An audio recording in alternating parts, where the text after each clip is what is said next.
Chrysanthemum season. They say chrysanthemums are for endings, for rooms where voices learn to whisper, for apologies wrapped in cellophane and handed over with trembling hands. So I named my sadness after one, because grief likes familiar shapes. I was a chrysanthemum, learning how to bloom quietly, how to clap for myself in crowded rooms, how to survive applause without ever believing it was meant for me. Alive, yes, but only on paper, only by definition.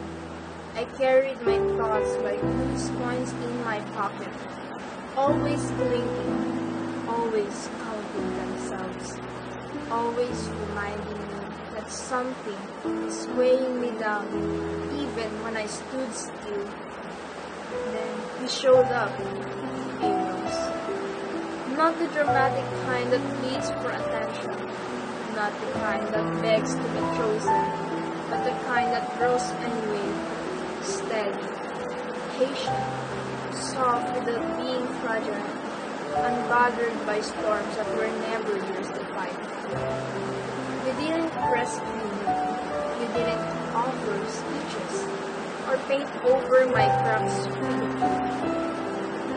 you just looked at me like tomorrow was already written in ink. So I stayed. I stayed for mornings that didn't exist yet, for shared silences that felt warmer than conversation, for a future where my name didn't sound like a burden when spoken out loud. I stayed because loving you made breathing feel intentional, like every inhale was finally going somewhere. But here's what nobody tells me about choosing to stay. Sometimes staying hurts louder than leaving ever could.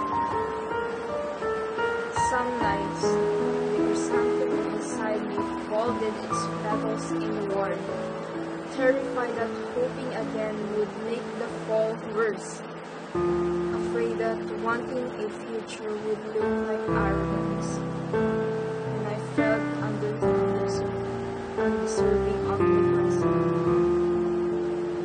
A practice smiles in the mirror. I edited my sadness for public release. I answered, I'm fine, like it was muscle memory. Like honesty was a language I'd forgotten how to speak. You noticed the process. You noticed the way my voice slowed down around certain words. The way I hesitated before saying later. As if I wasn't sure I'd be alive enough to mean it. And I wanted to believe that love could anchor me forever, that your hands could keep me rooted to the ground.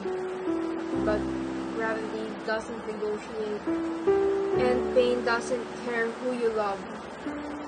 The future started like a promise I wasn't qualified to keep. Like a suitcase packed by someone else, filled with expectations, too heavy for hands already shaking. So I didn't break. I didn't scream. I didn't make a scene or leave a dramatic exit.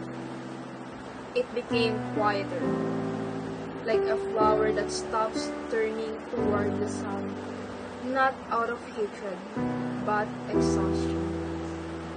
Not because it wants the dark, but because reaching hurts too much.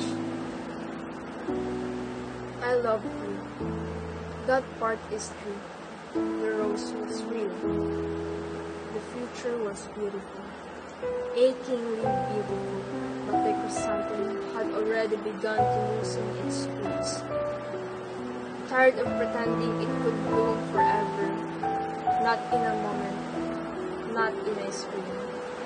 Just a slow surrender to stillness.